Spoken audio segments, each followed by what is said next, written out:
Dominic presentation തോറ്റത് 1086 വോട്ടിനാണ്. വിമതൻ KJ Linus പിടിച്ച 7588 വോട്ടുകളായിരുന്നു തോൽവിക്ക് പ്രധാന കാരണം. മഞ്ചേശ്വരത്ത് വെറും 89 വോട്ടിനാണ് K സുരേന്ദ്രന്റെ പരാജയം.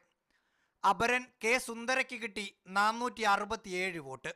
അഴീക്കോട് PK രാഗേഷ് പിടിക്കുന്ന വോട്ടുകൾ KM ഷാജിയുടെ തോൽവിക്ക് കാരണമാകുമെന്നായിരുന്നു പൊതുവെയുള്ള വിലയിരുത്തൽ. പക്ഷേ 1518 വോട്ട് പിടിക്കാൻ മാത്രമേ രാഗേഷിന് കഴിഞ്ഞുള്ളൂ. ചെങ്ങന്നൂരിലെ കോൺഗ്രസ് വിമത ശോഭന ജോർജിന് ലഭിച്ചത് 3966 വോട്ടാണ്.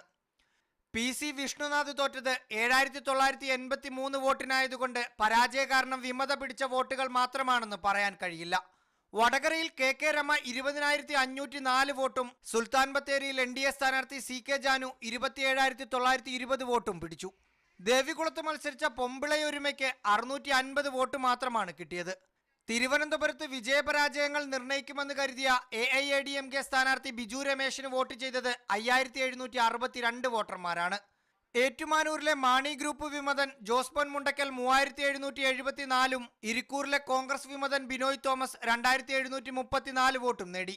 മങ്കടയിൽ 1508 വോട്ടിനാണ് മുസ്ലിം ലീഗിലെ TA അഹമ്മദ് കബീർ വിജയിച്ചത്. വെൽഫെയർ പാർട്ടി സ്ഥാനാർത്ഥി 3999 വോട്ട് പിടിച്ചതുകൊണ്ട് മാത്രമാണ് അഹമ്മദ് കബീർ വിജയിച്ചതെന്ന് ലീഗ് നേതൃത്വം തന്നെ സമ്മതിക്കുന്നു.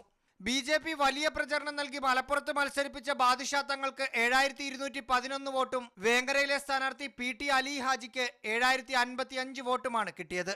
റാഹിസ് റഷീദ്, മീഡിയ 1, തിരുവനന്തപുരം.